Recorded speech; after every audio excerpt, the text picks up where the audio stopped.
Hi, welcome back for another Time Travel Tuesday. My name is Jalen, and today we're going to talk a little bit about quilting. So as you may remember from our last video, we're working on a couple of different projects with our quilting. So this one here is a log cabin style quilt. The different fabrics we've gotten from dresses that we use on site, some are reproduction fabrics. And the yellow you see here is actually repurposed from a petticoat that belongs to one of our interpreters.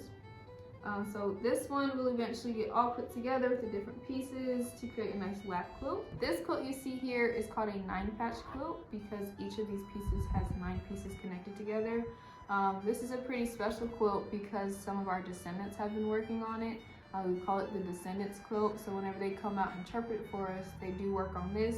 So quilts throughout history have been tied to different stories and memories and things of that sort. Quilts are also a form of expression for enslaved people, and if you want to hear more about how they express themselves through their art and cultural contributions, please visit us for our final weekend of By Way the Back Door.